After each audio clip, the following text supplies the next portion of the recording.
제 방송은 언제나 유튜브에 그대로 녹화돼서 올라가 있으니까, 혹시 늦게 들어오신 분들이나 또 못 보신 분들은 유튜브에 올라가 있는 내용들을 참조하시면 될 것 같고요. 유튜브에서 반드시 구독을 눌러 놓으셔야 됩니다. 구독을 눌러 놓아야 제가 유튜브에 올릴 때마다 알람이 가가지고 유튜브에서 내가 글을 올렸구나, 방송 올렸구나 하는 게 되니까 꼭 유튜브에 구독을 눌러주시기 바랍니다. 마늘 까는 남자님, 봄날님, 송죽평지님, 유천대박님, MJS1095님, 좋습니다. 궁산님, 다음에 도원님, 우리 금강리님, 아주 오래되신 분이고요. 책가사리님, 가자 개성공단, 태양을 가슴에 안고, 반갑습니다. 손대익님, 네. 네, 먼저 코로나부터 봐야 되겠는데요. 코로나가 여전히 아직까지 참 어렵죠. 금방 해소되지가 않고 있습니다. 오늘 전 세계는 확진자가 87,000명 증가해서 누적으로 380만 명이고 사망자가 26만 명, 사망자가 하루에 6,000명쯤 증가합니다. 이 사망자 전체 누적으로 본다면 26만 명인데, 최근에 이렇게 어떤 무슨 질병으로 인해서, 전염병으로 인해 가지고 사망자가 전 세계적으로 26만 명이나 발생한 적은 거의 없었던 것 같아요. 스페인 독감과 그 전에 패스트라든 이런 거 빼고는 근세 1950년대 이후에 세계 2차 대전 이후에 처음 발생한 그런 사건인 것 같습니다. 그러니까 세상이 놀랄만 합니다. 치사율은 6.97%, 치사율도 상당히 높은 편이에요. 대한민국은 1800명 정도고 사망자 256명, 또 격리 해제가 9419명이니까 확진자 1800명 중에서 9400명이 다 나와가지고 격리가 해제됐고요. 치사율은 2.37%, 총 검사자는 64만 명 정도, 많이 검사한 거죠. 64만 명 정도. 현재 검사 중인 사람이 8400명 정도가 되네요. 그리고 음성이다 하는 사람이 이제 5800명 정도, 그러니까 6200명 증가했는데 그 중에 5800명이 이제 음성이다, 이렇게 이제 매일매일 바뀌니까 요거는 그렇게 된 것 같습니다. 예, 국가별로 본다면 미국이 22,000명 증가네요. 22,000명. 미국이 한 1000명대로 빨리 내려가야 되는데, 미국의 사망자가 2300명 늘어나서 74,000명까지 왔고, 정말 10만 명까지 갈 모양이에요. 미국 내의 사망자만. 예, 스페인이 25만 명인데 3,000명 증가고요. 조금 이제 약해진 거죠. 스페인, 유럽은 좀 약해진 겁니다. 사망자가 200명 증가. 이탈리아가 1,400명, 정말 많이 약해졌습니다. 이탈리아는 이제 2,000명 아랫대로 1,000명대로 진입을 했습니다. 사망자는 300명대가 됐고, 영국이 최근에 좀 또 갑자기 많이 늘어나요. 그래서 영국이 2등으로 올라가는 거 아니냐, 이런 얘기가 나옵니다. 영국이 2등으로 가는 거 아니냐. 총 20만 명이고 지금 6,000명 증가를 하고 있고, 지금 영국이 참 골치 아파요. 서부로 진행되다가 영국까지 간 것 같죠. 서부로 서진하다가 지구가 이렇게 도니까 바이러스가 서진을 하는 건가? 알 수 없습니다만은, 네, 봄날님. 지구가 이렇게 도니까 바이러스가 공기 따라 서진을 하나? 알 수 없는데, 하여튼 그렇습니다. 그리고 최근에 가장 많이 증가한 데는 러시아예요. 러시아가 하루에 11,000명이 증가했고, 진짜 전체 누적 확진자 17만 명이 됐습니다. 러시아가 또 이제, 러시아가 추우니까 늦게 병이 퍼지기 시작해서, 러시아가 추우니까 오랫동안 이렇게 그러려나요? 시베리아까지 쫙 퍼질라나요? 어쨌든 러시아가 11,000명이 증가해서 러시아가 지금 17만 명까지 왔고, 독일이 16만 명. 사망자는 러시아는 많지 않네요. 프랑스가 13만 명. 그러네요. 그 다음에 터키 13만 명. 야, 이 터키 놀러 가야 되는데, 이거 코로나가 저렇게 많이 발생해서 이거 놀러 갈 수 있으려나. 브라질도 지금 난립니다. 12만 명. 지금 이제 남미까지 확실히 지금 뚫고 가지고, 남미가 또 그렇습니다. 또 소위 그 이슬람의 라마단을 지낸 이란, 이제 좀 약해지는 건지 하여튼 1,400명 정도고요. 중국은 이제 거의 없습니다. 동양 쪽에 중국과 한국은 이제 거의 사라진 것 같다. 그리고 미국과 캐나다가 이제 63,000명, 페루, 인도도 꽤 있어요. 인도는 한때 인도가 왜 감염자가 없냐 그러니까 인도가 카레를 먹으니까 괜찮다 뭐 이런 얘기도 있었는데 지금은 이제 뭐 3,000명 증가하면서 사망자는 1,700명 정도. 인도 날씨가 좀 따뜻한데 말이죠. 벨기에, 네덜란드 쭉 그렇고 스위스 스위스가 많이 줄었어요. 스위스가 현재는 100명 이하로 나온다 합니다. 100명 이하로. 근데 조그만 나라에 3만 명의 확진자 발생했다는 것은 대단하죠. 자, 그렇게 흘러가서 대한민국은 이제 38위로 밀려났습니다. 38위로. 그래서 요렇게 오늘 4명 발생해가지고 4명 중에서 3명이 해외 이력이고 1명이 그 국내인데 국내 용인 지역에서 발생했다 그래요. 용인 지역에서. 근데 그 용인 지역에서 젊은 친구인데 IT 기업에 다니는 친구인데 그 이태원을 몇 번 갔다 이태원에 몇 군데를 들렸다 그래요. 이태원에 클럽을 3군데가 들렸다 그러죠. 이태원의 클럽. 대한민국 될지 모르겠습니다. 어쨌든 일단 한 명이 지역 감염자인데 그 사람이 용인 출신이고 IT 기업에 다니는데 발병할 즈음에 이태원에 클럽을 갔었다. 될지 모르겠습니다. 그렇고 필리핀은 좀 조용해요 지금. 그래도 만명이고. 자 이제 그만 보자고요. 이거 뭐 자꾸 봐봐야 뭐 그렇고. 자 그렇고요. 이제 그런 것들이 나왔고 그래서 지금 현재 어쨌든 대한민국은 좀 괜찮아지는 것 같은데 여전히 지금 미국과 유럽은 아직까지도 약해지긴 약해지는데 어쨌든 상당히 어렵다라는 것이고 그런데 그럼에도 불구하고 독일이 상점 영업을 재개한다.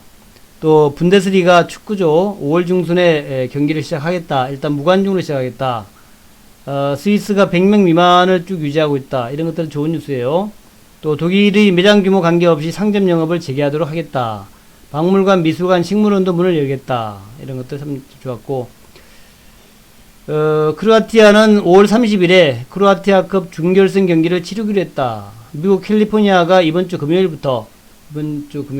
뭐 내일이네요. 내일 저녁부터 캘리포니아가 일부 소매업체부터 영업을 시작하겠다. 캘리포니아는 소위 빅버스라고 그러죠. 빅버스. 그래서 캘리포니아가 영업을 시작한다는 것은 굉장히 좀 중요한 좋은 소식이다. 플로리다주, 저 남쪽에 있는 플로리다도 날씨 좀 따뜻하죠. 여기는 일부 카운티를 제외하고 전 지역에서 식당과 소매점이 영업을 할 수 있도록 조치했다. 플로리다가 이제 문을 열었다는 얘기죠. 뉴욕은 아직은 좀 북쪽에 있으니까 추우니까 그런지 몰라도 4단계 경제 재가동 일정표를 내놓았다. 뭐 이것저것 하여튼 좀 뭐가 좀 되는 것 같다 생각 들어갑니다.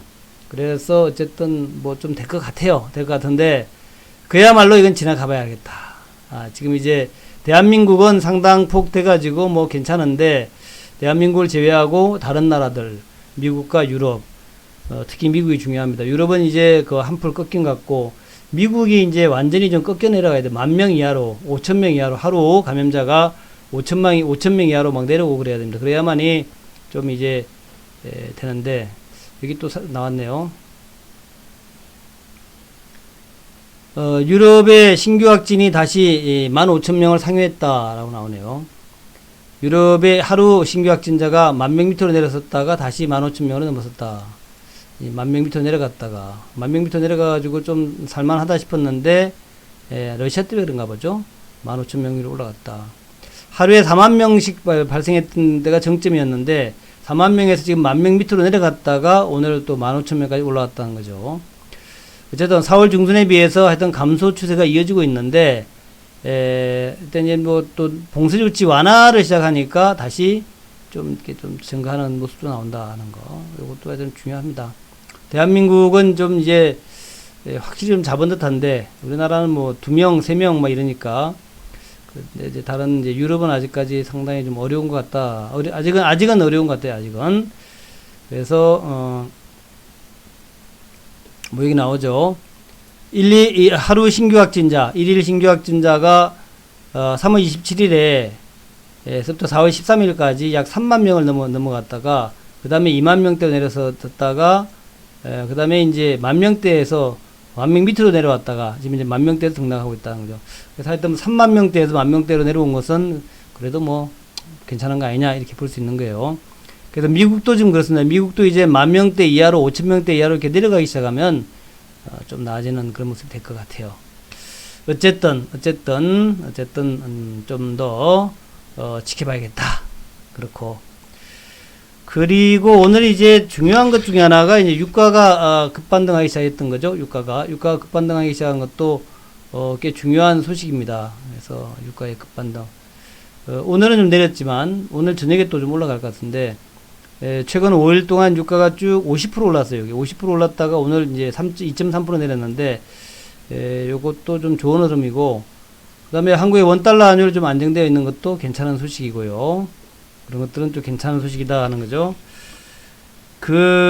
오늘 중국이 말이죠. 중국이 수출 지표를 발표했는데, 중국이 수출 지표를 발표했는데, 깜짝 수출 지표가 나왔어요. 깜짝.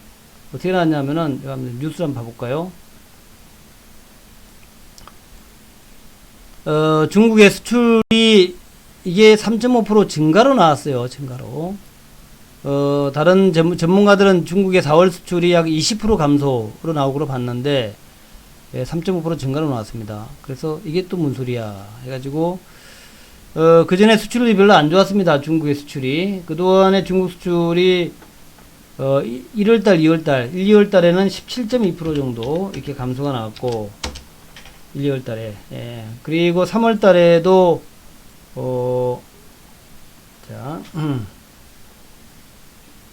6.6% 감소였어요. 6.6% 감소. 3월달에 6.6% 감소였거든요. 감소였는데, 그래서 4월달에는 더 감소하지 않겠냐 그렇게 봤던 거죠. 대략 한 20% 정도 감소로 봤어요. 20% 감소로 봤는데 오히려 20% 감소가 아니라 이제 플러스 3.5% 나왔단 말이죠. 그래서 이게 뭐냐, 이게 왜 그러냐라고 말이 많았습니다. 그래서 전문가들 얘기로는 닫았던 공장문을 열어가지고 깜짝 실적이다. 뭐 이런 얘기예요. 깜짝 실적이다. 노무라 정권은 심지어 중국이 2분기에 수출이 약 30% 감소할 것이다. 이렇게 예측하고 있다. 그래서 4월달에 3.5% 증가한 것은 요거는 일종의 뭐랄까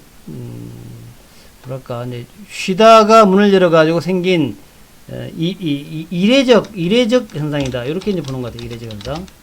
근데 어쨌든 이런 것이 재료가 돼가지고 지금 이제 뉴욕이나 유럽이나 선물이 좀 강세를 보이겠습니다. 어쨌든 중국 수출이 괜찮다. 경제가 그렇게 나쁘지 않은 거 아니야? 우리나라도 지금 이제 문 닫았다 문 여니까 좀 뭐 돌아가잖아요. 그래서 중국 수출 때문에 우리가 너무 비관적으로 봤던 거 아니냐? 이런 게 좀 나오고 있어요. 그래서 지금 지수 선물을 쭉 보게 되면은 중국 수출이 저렇게 나오는 거 보니까 우리 지나치게 걱정한 거 아니냐? 너무 비관적으로 본 거 아니냐? 요렇게 지금 이제 상황이 좀 돌아가는 것 같아요. 그래서 현재 다우지수하고 나스닥 선물이 지금 러셀은 2%, 1.3%, 1.47%, 1.40% 이렇게 중국 수출 때문에 지금 힘받아가지고 좀 좋아지고 있는 상황이에요. 그래서 어찌 보면 또 좀 좋아질 수도 있겠다 생각이 들고, 다우와 나스닥의 선물도 그렇지만 현재 독일, 프랑스 이런 데도 지금 1% 정도, 독일, 프랑스, 영국 대략 한 1%대 이상, 1점 몇 프로 이렇게 올라가고 있는 중이죠. 유럽 스톡스도 이제 1.21% 올라가고. 그래서 좀 나아질 듯 다 해요. 막 이렇게 해서 그냥 끝나는 거 아니야, 코로나? 그런 생각도 듭니다. 코로나 이렇게 끝나는 거 아니야? 우리 너무 걱정한 거 아니야? 괜히 쓸데없이.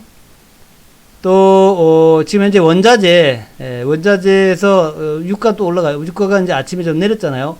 5일 동안 50% 올라갔다가 아침에 조금 내렸죠. 내려갔다가 현재 유가가 또 이제 급등을 하고 있습니다. 유가가 현재 또 10%가량 급등 중이에요.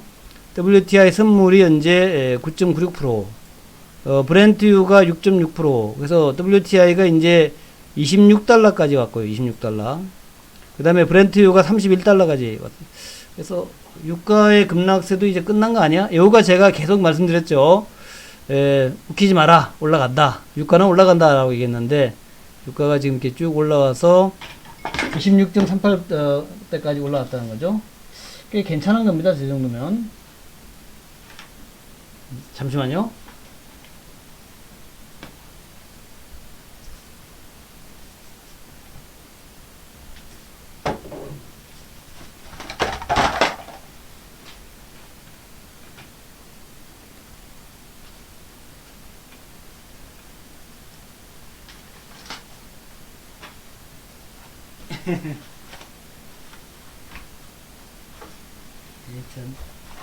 손버릇이 나빠가지고 방송하다가 물컵을 갖다가 쳐가지고 물을 엎질렀어요.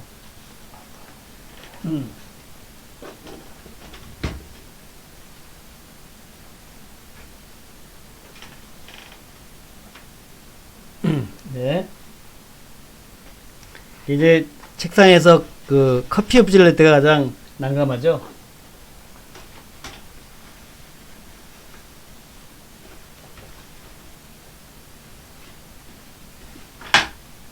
다 정리했습니다. 그래서 지금 이제 WTI하고 브렌트유도, 북해산 브렌트유도 지금 올라가는 중이고, 시세 선물도 강세를 보이고 있고, 뭐 비교적 상당히 좀 좋은 흐름을 보이고 있다 하는 거예요. 예, 그렇게 좋은 흐름을 보이고 있고, 뭐 런던 가스오일 같은 것도 현재 이렇게 보면은 가격이 좀 올라가죠. 이렇게 보시면 이렇게 올라가지 않습니까? 15% 정도 상승세. 이게 뭐 흐름들이 상당히 좋아요. 그래서 요렇게 된다면 이게 뭐 별일 없이 그냥 올라가는 거 아니냐? 응? 올라가는 거 아니냐? 이런 이제 얘기 나옵니다. 그래서 오늘 또 이제 그 중요한 또 뉴스가 하나 왔는데, JP모건이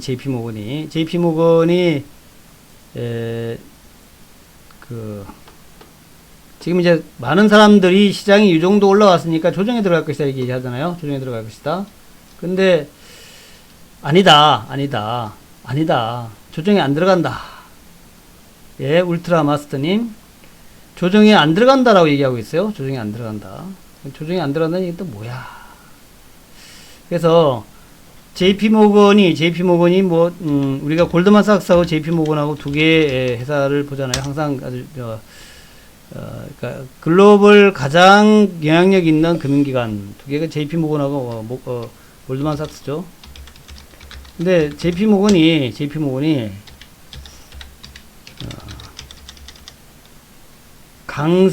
증시 강세의 6가지 이유 이렇게 해가지고 이제 오늘 또 리포트를 내놨어요.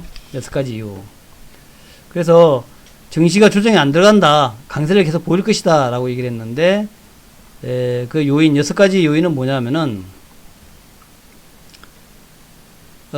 지금 그 현금이 약 20%가량 증가했다. 은행 빼고 민간의 그 현금이 약 20%는 증가했다.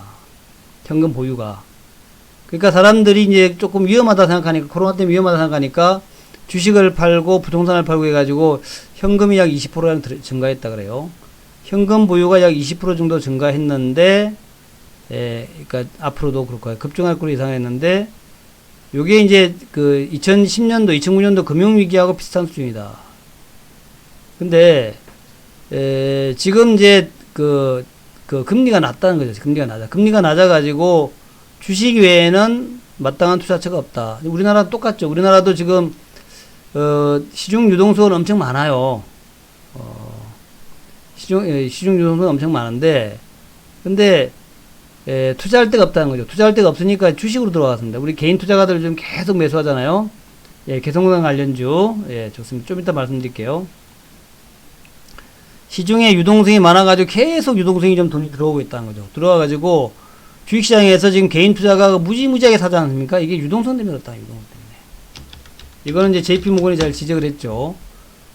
지금 유동성은 많은데 투자할 데가 없다. 그러니까 주식시장으로 올 수밖에 없다. 그 다음에 두 번째가 쇼커버링 얘기입니다. 쇼커버링. 우리나라도 그렇지만 이제 공매도가 우리나라가 이제 공매도를 금지를 해버렸죠. 그러니까 결국 쇼커버링이 진행될 수밖에 없다는 거죠. 쇼커버링, 공매도 청산. 그 공매도 청산이 지금 한 절반 정도만 진행됐다 그래요. 네, 세계적으로. 그래서 아직까지도 시장이 계속 공매도 정리가 일어나면서 주가가 좀 안 내려간다는 거죠. 계속 올라갈 수밖에 없는 이유다. 그 다음에 이코노미스트들의 성장률 전망치 하향 조정도 이제 진정된 것 같다. 이제는 더 이상 하향 조정 안 한다는 얘기죠. 그래서 그런 것도 있고, 그 다음에 이제 무엇보다도 중요한 것 중 하나가 공포, 경기 추락에 대한 공포의 진정, 그 다음에 회사채의 빠른 회복, 회사채 시장의 빠른 회복, 이런 것들이, 이런 6가지가 지금 증시가 하락하지 않고 계속 상승을 하는 이유다. 그렇게 얘기를 했습니다. 하락하지 않는다는 거죠, 증시가. 그렇게 얘기해서. 그래서, 또 우리가 유동성 장세, 제가 유동성 장세 얘기를 하는데, 일단 유동성이 제일 큰 것이고, 그거 외에도 이제 여러 가지 이유들, 뭐, 쇼커버링, 또, 공포의, 이제 감소라 해야 되나? 공포가 사라졌다. 이런 것들. 네, 이런 것들이 하여튼 뭐, 중요한 증시 강세의 이유가 되고 있다. 그래요. 뭐, 우리가 볼만한 그런 부분이라고 생각이 됩니다. 그리고 오늘 이제 당국에서 그거 얘기를 했어요.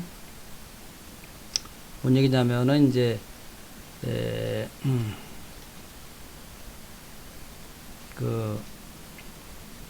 한국판 뉴딜 정책에 대해서 발표를 했습니다. 뉴딜 정책. 그래서 3대 프로젝트하고 10대 중점 과제를 발표를 했습니다. 3대 프로젝트하고 10대 중점 과제. 그래서 3대 프로젝트는 디지털 인프라 구축. 인프라가 아니라 인프라입니다. 첫 번째가 디지털 인프라 구축. 그 다음에 비대면 산업의 육성. 그러니까 이제 요거는 굉장히 그렇죠. 예, 우리가 많이 아는 분야죠. 그 다음에 SOC의 디지털화. SOC를 어떻게 디지털화하나 모르겠네. 하여튼 그렇게 나옵니다. 그래서 여기 보면은 첫 번째가 이제 디지털 인프라 구축인데, 데이터 인프라를 강화한다. 그 다음에 국민체감 핵심 6대 분야 데이터 수집 활용 확대한다. 5G 인프라 조기 구축한다. 5G 플러스 융복화 사업 촉진한다. AI 데이터 인프라 확충한다. 전 산업으로 AI 융합. 딱 보니까 데이터는 뭐 그냥 뭐 우리 그렇죠. 데이터는 뭐 카카오인가요? 데이터가 네이버인가요? 뭐 이렇게 보겠죠. 데이터. 그리고 우리 이제 클라우딩 서비스나 뭐 이런 거 그런 거를 뭐 네이버라든가 카카오 이런 데서 많이 하니까 데이터 그렇고. 그다음에 이제 5G죠. 5G는 그동안에 우리가 쭉 5G 뭐 투자 얘기가 많이 됐죠. 5G 투자. 그래서 관련주 뭐 우리가 뻔히 알고 있는 부분. 그다음에 AI도 이제 인공지능도 우리가 이제 많이 알고 있는 종목들이 많죠. 그런 거고 그런 거. 그래서 5G, AI 이건 우리가 뭐 흔히 알고 있는 분야하고 데이터의 데이터 인프라는 뭐 서버를 뭐 더 확충하고 뭐 그래야 되겠죠. 그런 거. 그다음에 이제 비대면 언택트라죠. 언택트. 비대면 산업의 육성. 비대면 산업이 뭘까요? 우리 화상회의. 그죠? 화상회의. 또, 비대면 계좌 개설. 이런 게 비대면 산업 아닙니까? 또 무슨 우리 쇼핑? 이런 거 다 비대면이죠? 어쨌든 비대면 서비스 확산 기반의 조성. 클라우드 및 사이버 안전망 강화. 클라우드는 이제 서버를 갖다가 빌려 쓰는 클라우드 그러죠? 서버를 빌려 쓰는 거. 사이버 안전망은 이제 보안 쪽이 되겠죠, 보안 쪽. 그 다음에 SOC의 디지털화. 이게 조금 개념이 어려워. SOC 디지털화. 그러니까 이제 SOC를 과학화 시킨다는 얘기죠. 그냥 옛날에 삽질하는 SOC가 아니라, 뭔가 좀 과학화 시키겠다. 이런 의미가 되겠죠. 그렇게 해가지고, 관련주를 쭉 한번 나오는데, 그래서 신문에 나온 것들 쭉 해서 보면은, IT 솔루션 인프라에서 롯데정보통신, 한컴 MDS, KI아나리틱스, 그 다음에 온라인 결제에서 다 아시는 사이버 결제, 갤럭시 아캠제, KG 모빌리언스 다 아시죠. 다른 종목도 많죠. 그 외에도 온라인 결제 종목 많잖아요.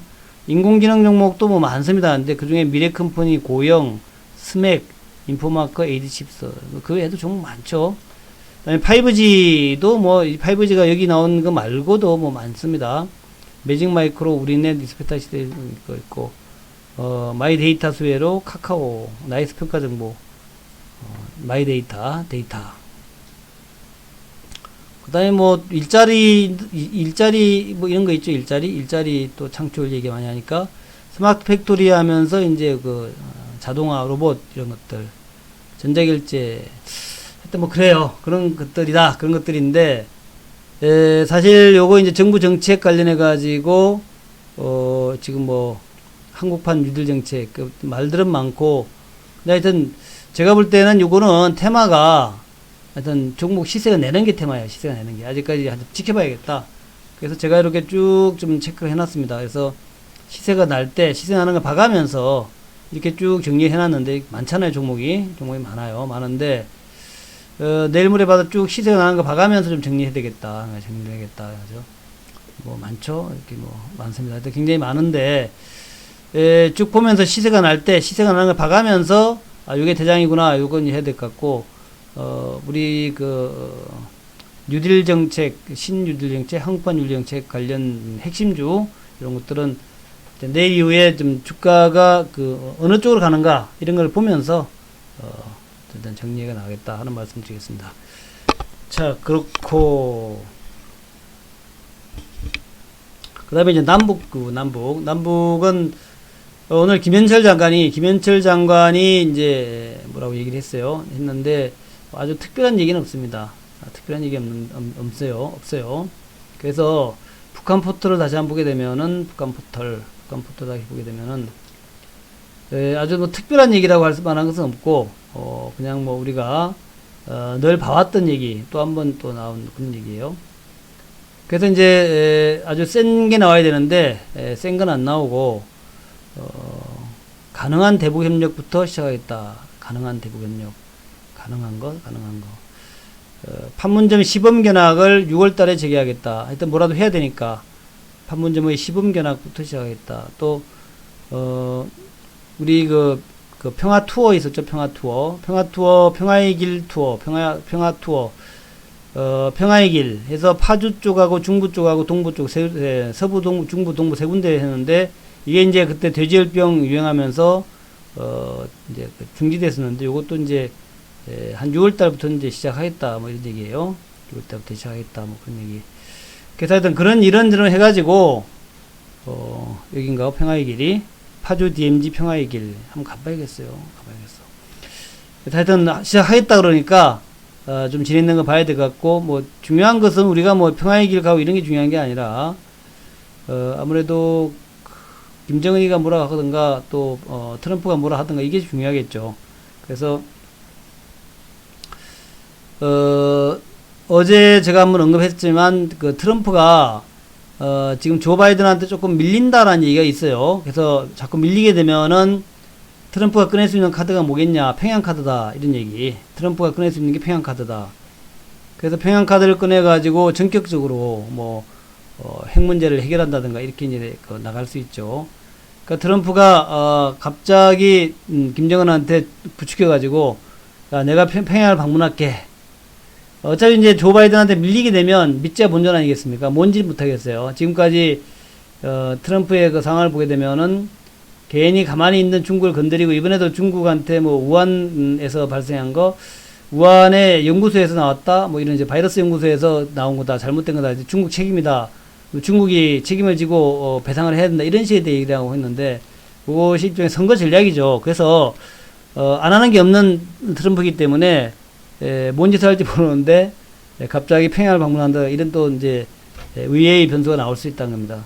선거 막바지 가면은 선거가 막바지가 아니더라도 가을쯤에 또 가겠다 이렇게 얘기할 수도 있어요. 선거를 앞두고 대신에 또 이제 김정은이한테 내가 확 다 줄 테니까 워싱턴으로 와라 이렇게 얘기할 수도 있겠죠. 내가 빨가벗고 다 줄 테니까 워싱턴으로 와라 이렇게 얘기할 수도 있어요. 그래서 그럴 가능성이 좀 있다라는 거죠. 그런 것들이 정말 빅 이슈가 되겠죠. 우리 남북주 하시는 분한테는 이제 빅 이벤트가 될 텐데 그런 것들 한번 기대하면서 기다려보자 그런 말씀 드리고요.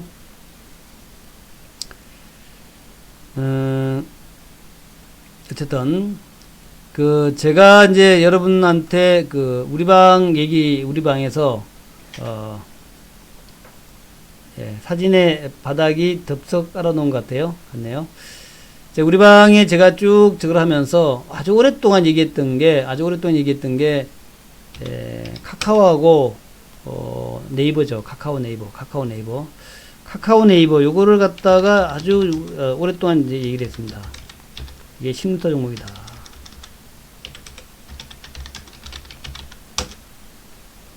자, 반도체도 고려하고 있습니다. 반도체 우리가 반도체 말씀 잘하셨어요. 반도체 그러니까 이제 제가 보고 있는 것이 쭉 있던 분은 아시겠지만 이제 제가 좋게 보는 쪽이 전기차, 반도체, 플랫폼 요 세 가지라 그랬죠. 그래서 요 플랫폼 1번이 플랫폼, 그리고 2번이 전기차,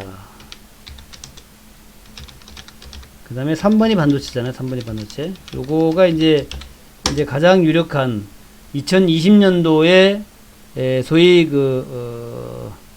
이제 펀더멘탈 관련해서 우리가 소위 신루타라 그러긴 하지만 하여튼 이제 그냥 가만히 있어도 추세적으로 상승할 종목, 이걸 이렇게 얘기했죠. 추세 상승 종목. 그걸 이제 얘기한 거고, 펀더멘탈 관련해서는 플랫폼과 전기차, 반도체다. 그렇게 얘기를 했고, 그거 말고 이제 재료에 관해서 올라갈 수 있는 거가, 남북경협주라든가 이런 거라 그랬죠. 제가. 이런 거라 그랬는데, 그래서, 지금 플랫폼을 쭉 강조를 드렸고, 아직 전기차하고 반도체 쪽은 좀 쉬고 있습니다만은, 조만간에 곧 들어갈 거라 생각합니다. 오늘 이제 반도체 종목들이 비교적 괜찮았어요. 그래서 장비주들도 좀 올랐습니다. AP라든가 HB 테크놀로지, 톱텍 같은 이런 종목들이 좀 비교적 좋았고, 그 다음에 FST, 유니셈 이런 종목도 탑엔지까지도 좋았죠. 그래서 장비주들의 흐름들도 꽤 좋았어요. 대신에 이제 재료주들이 좀 약했습니다. 재료주들이 상대적으로 좀 약했고, 재료주, 그 다음에 부품주들도 좀 상대적으로 약했죠. 비메모리도 지난번에 LB세미콘이 BTS 때문에 올라갔다가 오늘은 뭐 이렇게 크게 안 나왔죠. 빅히트 때문에 올라갔다가. 자, 하여튼 그래서 반도체도 지금 보고 있는데, 일단 흐름들은 쭉 좀 좋아지는 흐름들 나오고 있습니다. 그래서 몇몇 종목들만 선별해서 반도체 체크하겠다 하는 말씀드리겠습니다. 오늘까지는 제가 반도체를 추천 안 했는데, 조만간에 아마 반도체 쪽도 제가 추천하겠다는 말씀드리고, 그렇습니다. 그리고 제가 내일이 금요일이란 말이죠. 내일쯤에 특별 방송을 할 수 있습니다. 특별 방송, 우리 회원 대상으로 해서 특별 방송을 할 계획이 있는데 보자고요. 회원 대상 특별 방송을 지금 계획하고 있는데, 지금 회원 수가 꽤 많아져 가지고 한 번 정도는 우리 방 운영 방식에 대해서 좀 설명을 드려야 될 것 같아요. 그래서 지금 특별 방송을 계획 중에 있는데 아마 내일 정도 하지 않을까 생각하고 있습니다. 근데 내일 언제 할지 모르겠어요. 내일 장 끝나고 해야 될지, 내일 장 끝나고 하게 될지 잘 모르겠습니다. 아직 아직 협의가 좀 안 돼가지고요. 협의가 안 돼가지고 하여튼 협의가 되는 대로 제가 공시를 하겠습니다. 우리 회원들 중심으로 해서 특별 방송. 자, 그렇게 말씀을 드리고,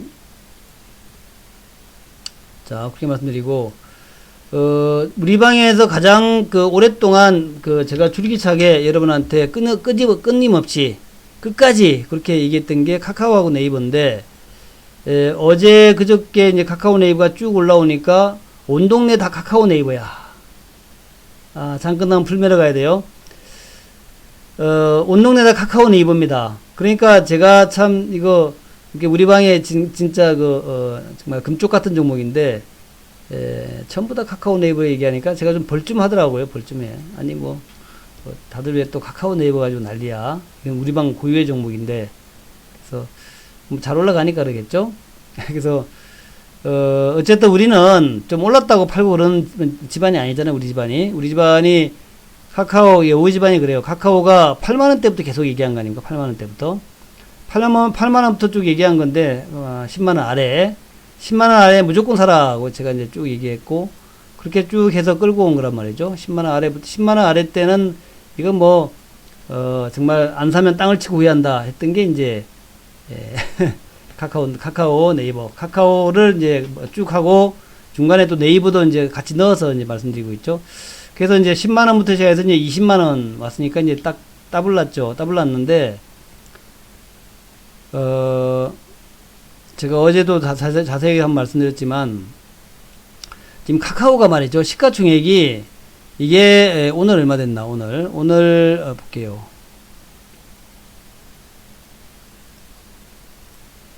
시가총액이 17조네, 17조. 카카오의 시총이 17조입니다, 17조. 그리고 네이버가 35조. 딱 더블이죠, 더블. 삼성전자가 얼마인가? 삼성전자 293조, 291조네. 삼전이 291조.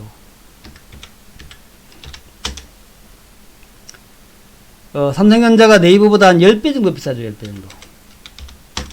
10배 정도 비쌉니다. 저는 미국의 예를 보면은 미국에서 시총 1위는 뭐 아마존이나 애플이나 이런 데가 이제 시총 1위란 말이죠. 그죠? 이런 데가 시총 1위입니다. 그래서 대한민국 시총 1위도 결국 카카오나 네이버가 될 수 있다는 겁니다. 네, 대한민국 시총 1위가. 대한민국 시가총액 1위가 카카오나 네이버가 될 수도 있다. 우리가 언제 삼성전자가 저렇게 클 줄 알았어요? 몰랐지. 제가 90년대 말 얘기했잖아요. 90년대, 90한 5년도인가 6년도인가 그때 이제 제 기억에 그때 삼성전자하고 삼성반도체하고 합병을 했어요. 그러니까 삼성전자가 그때 한 3, 4만원 정도였고 삼성반도체는 7만원 정도였습니다. 합병을 했는데 그 합병되고 난 다음에서 지금 이게 한 20년 세월이 흘렀습니까? 흘렀는데 더 넘어 한 25년 흘렀구나. 25년 흘렀는데 이게 300조 시총이 되고 이제 글로벌적인 기업이 됐단 말이에요. 근데 저는 앞으로 10년, 20년 지나면 카카오나 네이버가 삼성전자만큼 될 거라 생각합니다. 카카오나 네이버가. 그러니까 우리가 이제 아마존의 모양을 보게 되면은 20년 동안 뭐 수천 배 좀 주가가 올랐죠. 수천 배. 그래서 카카오 네이버가 앞으로 장기로 본다면 여러분들이 가장 장기로 수익을 확실하게 낼 수 있는 종목이 될 것이다. 이렇게 보고 있기 때문에 지금에서 10배 정도 올라갈 수 있다는 거죠. 10배 정도. 10배 정도 올라갈 수 있기 때문에 그래서 여러분한테 제가 카카오 네이버는 그러니까 구조가 그렇다는 얘기죠. 사업 구조. 기업의 구조가 그리 생겨 먹었다는 겁니다. 기업의 구조가 뭐 쇼핑에다가 지금 이제 원래 포털 아닙니까? 포털 혹은 SNS인데 SNS에서 출발해 가지고 여기가 이제 뭐 쇼핑으로 또 금융으로 뭐 금융도 이제 카카오 같은 경우에는 카카오 뱅크를 만들고 카카오 이제 증권사를 만들고 그러는데 네이버 같은 경우는 네이버 직접 증권사를 안 만들고 직접 은행사를 안 만들고 금융 포털만 하겠다는 얘기입니다. 금융 포털. 금융으로 들어가는 관문. 네이버는 금융 포털만 하겠다는 얘기거든요. 그래서 사람들한테 금융 상품을 소개해주는 역할만 하겠다. 이게 이제 네이버의 생각이란 말이죠. 결국에는 대한민국의 전 산업을 갖다가 전 산업의 맨 꼭대기에 포식자의 맨 꼭대기에 그 꼭대기에 네이버하고 카카오가 있겠다 이런 얘기입니다. 결국에는 그러니까 서비스업의 맨 꼭대기에 있겠다라는 얘기. 그렇게 된다면 그게 뭐 삼성전자만큼은 시가총액 안 될 수 있겠어요. 돼야지 당연히. 그래서 그런 개념으로 보자는 얘기입니다. 소위 빅브라더가 되는 거죠. 빅브라더 되는 것이기 때문에 여러분들이 이제 제가 이제 투자와 투기를 얘기하잖아요. 투자와 투기를 얘기하는데 투기야 뭐 계속 해야 되죠. 해야 되는데 투자 관점에서는 카카오나 네이버가 만한 종목이 지금 없다. 현재 볼 때에 가장 가능성이 있어 보이는 종목이다. 장기간 들고 있으면서 꾸준히 주가 올라갈 것은 이제 카카오 네이버밖에 없다고 보는 거죠. 투기는 이제 우리가 해야 되겠죠. 투기는 우리가 뭐 요즘 열심히 하는 게 이제 남북주 열심히 하고 있고요. 그다음에 5G도 하고 있고 전기차는 조금 다르긴 한데 그리고 뭐 이렇게 하고 있지 않습니까? 그다음에 이제 가끔씩 재료 나오는 것들 이번에 뭐 또 오늘 나온 정책주 나왔으니까 정책주도 좀 해야 되겠죠. 정책주 뭡니까? 뉴딜 뭐 이런 거 해야 되겠죠. 그 다음에 뭐 대선주도 해야 되겠죠. 이런 걸 해가지고 단기로 이제 수익을 내면은 그 수익 난 걸 가지고 빅브라더를 살아야겠죠. 빅브라더. 카카오 네이버를 사라. 그렇게 지금 계속 지금 말씀드리고 있어요. 그래서 그런 개념으로 쭉 여러분들 진행하시면 되겠다. 다시 한번 제가 강조드립니다.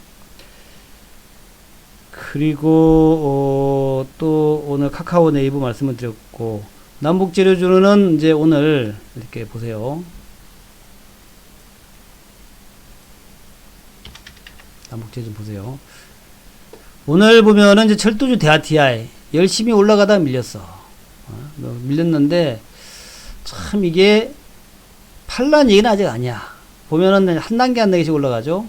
한 단계씩 이렇게 라인을 잡았다가 그 다음에 요렇게 라인을 잡았다가 그 다음에 이번에 여기 라인을 잡았어요. 그리고 다시 이제 요 라인을 잡는 것 같아. 내일 여기 안 밀리면 7,000원대에서 이제 올라가서 7,000원대 안 밀리면 또 위로 한 단계 올라가겠죠. 뭐 특별한 재료가 나오는 거 없는데 계단을 밟고 한 계단 한 계단 올라가고 있다는 거죠. 철도주. 현대로템은 오늘 좀 올랐어요. 조금 행보하다 조금 올랐습니다. 다음에 이제 아난티가 뭐 아까 장중에는 쭉 올라가가지고 오늘 뭐 10% 12%까지 갔었구나. 올라갔다 밀리긴 했습니다만은 그래도 주목할 만한 뭐 양보를 냈습니다. 그리고 이제 인디에프하고 신원, 아까 신원도 좀 올라갔죠. 신원도 좀 올라갔다가 밀리긴 했습니다만은, 그다음에 좋은 사람들도 오랜만에 좀 올라왔고, 올라왔어요. 유신이 엔지니어링 회사인데, 지난번에 북한 철도할 때 이제 북한에 갔었다는 얘기죠. 북한에. 우리나라 그 쫓아서 북한에 갔던 게 유신 아닙니까? 그래서 유신도 그렇고, 하여튼 이런 것들이 쭉 올라가고, 또 히토류 쪽에서 유니온이 이제 밀리긴 했지만, 하여튼 오늘까지도 하여튼 그 플러스를 내고 있는 모습이고요. 유니온이 플러스를 내니까 티플럭스, 포스코, 엠텍, 한국내화 같은 것도 그렇고, 그 다음에 이제 고려시멘트하고 삼표시멘트도 오늘 모양이 딱 좋았죠. 고려시멘트, 삼표시멘트, 이것도 모양이 좋았고. 그래서 고려시멘트는 이제 우리가 오늘 매도를 했습니다. 매도를 했는데, 요거 이제 어제 샀다 오늘 팔았어요. 어제 샀다 오늘 팔았는데, 15% 수익 났습니다. 15% 수익. 아침 낮이라 확 팔고 나와버렸는데, 4,000원대가 원래 목표였거든, 우리 방의 목표. 이렇게 라인 거놨잖아요. 라인 거놔서, 원래 4,000원이 우리 목표였어요, 방에서. 그래서, 4,000원 넘어가니까 기계적으로 판 겁니다, 그냥. 다른 게 아니라. 4,000원대가 목표였기 때문에, 기계적으로 4,000원 넘어가게 판 거예요, 우리가. 제가 늘 말씀드리기를, 여러분의 목표하고 내 목표가 다르다. 여러분들은 뭐, 제가 뭐 주가 한 8% 정도 올라가면 팔아도 좋다고 말씀드리지만, 저는 이제, 제 목표가 있기 때문에, 제가 정한 목표가 있기 때문에, 저는 이제 어떤 목표를 그냥 일률적으로 몇 프로 정한 것이 아니라, 저항과 지지를 보면서 정합니다. 저항과 지지를 보면서. 그러니까 기술적으로 이제 정하는 거죠. 기술적 목표를 정하는 거죠. 기술적 목표. 그래서 제 기술적 목표는 고려시멘트 같은 경우 4,000원이었어요. 4,000원. 그거 이제 말씀드린 거예요. 이거. 회원분들한테 말씀드립니다. 저의 기술적 목표는 4,000원쯤이다. 4,000원 위에다라 말씀드려서. 그래서 4,000원 위에 올라갔기 때문에 아침에 매도한 거예요. 제가. 그래서 4,000원대 이상에서 이제 4,050원인가 할 때 뭐 매도하라고 나갔죠. 하여튼 나왔더라. 하여튼 그렇게 나갔습니다. 지금은 안 나오겠구나. 그래서 이제 차익 실현한 겁니다. 1박 2일에 15% 수익이면 괜찮은 거예요. 그래서 제가 매도, 드린 거예요. 그래서, 그러니까 저는 그렇게 한다라는 거. 제가 장중에 문자로, 매도를 한단 말입니다. 그래서, 여러분의 목표가 있고 제 목표가 있는데, 여러분들은, 제가 이제 여러분한테 권장하는 거는, 그냥 8% 이상 수익 나면 팔아도 좋다. 수익시 팔아도 좋다 이렇게 말씀드립니다. 수익시. 하지만 저는 이제 매도 문자는 안 낸다 이거죠. 매도 문자는 왜 안 내냐면 저는 제 목표가 있으니까. 제 목표가 저는 문자를 갖다가 매도 문자는 제 목표 가격이 왔을 때 낸다는 거죠. 어떤 것은 40%일 때도 있어요. 40%. 옛날에 화일약품 같은 거는 40% 정도 왔을 때 냈습니다. 화일약품 같은 경우. 이것도 1박 2일이었는데 1박 2일이었는데 올라갈 때 매도 안 냈어요. 안 내고 그 다음날 40% 올라갈 때 냈습니다. 그러니까 저의 목표가 있다는 얘기입니다. 그래서 여러분들은 뭐 팔아도 괜찮아요. 제가 뭐라 그러지 않습니다. 판다고 제가 신경이 되지 않아요. 그러니까 팔았다고 얘기해도 괜찮아요. 근데 저는 저 나름대로의 목표가 있다는 거 그거를 다시 한번 강조드립니다. 미국의 신규 실업수당 등록 317만 건 나왔네요. 317만 건. 예상했던 정도 나왔네요. 그래서 어쨌든 그렇다는 거. 저는 저가 정한 대로 이제 문자를 내니까 그렇게 하시라는 거 다시 한번 강조드리고 그렇습니다. 참 우리 방이 지금 수익 나는 거에 비해서 너무 싸지 않나요? 그죠? 너무 싸죠? 솔직히 말씀해 보세요. 너무 싸지 않아요? 어떻습니까? 우리 방이 좀 수익을 내고 있는 요 수준에 비해서 가격이 너무 싸죠? 회비가 올릴까요? 어떻습니까? 제가 안 풀어놨나? 지금 우리 방이 회비가 한 달에 11만원이에요. 11만원. 회비 올리는데 찬성 1번, 반대 2번. 회비 올리는데 찬성 1번, 반대 2번. 너무 어려운 질문인가? 반대. 아, 여기서 이벤트는 이제 못해. 아, 반대가 더 많다. 아, 하여튼 제가 뭐 신중히 하겠습니다. 신중히. 예, 너무 싸가지고, 한 달에 11만원 너무 싸단 말이에요. 11만원이고, 두 달에 22만원인데, 예, 아무래도, 회비를 인상해야 될 것 같아. 예, 참. 지금 뭐 네이버 카카오만 하더라도 저렇게 뭐 잘 올라가고, 또 개별주들 얼마나 잘 올라갑니까? 그죠? 예. 김정근님 반대! 담쟁이 너무 찬성! 일단, 그래서, 조금 더 지나서 제가 가격을 올려야 될지 말아야 될지를 갖다가 결정을 하겠습니다. 그래서 그 전에, 회원 되실 분들은 빨리 회원에 가입해 놓으시라 하는 말씀을 다시 한번 드리겠습니다. 요거는 이제 두 번 거면은, 그러니까 두 번까지만 걸 수 있어요. 두 번까지만. 2번, 두 번만. 7일 보너스는 문자가 하는 것이 아니고요. 그거 아마 다 정리가 됐을 겁니다. 그렇게. 예. 아마 그 7일 추가가 아마 다 정리가 돼 있을 거예요. 그 이제 우리 와원의 담당자 그렇게 얘기했거든요. 7일 추가는 예. 그렇게 돼 있을 겁니다. 자, 그러고 하여튼 간에 지금 우리가 한 달에 11만 원이고 두 달에 22만 원인데 요거를 두 번 거면 두 번 결제하면 4개월이 되는 거고요. 4개월이 되는 거고.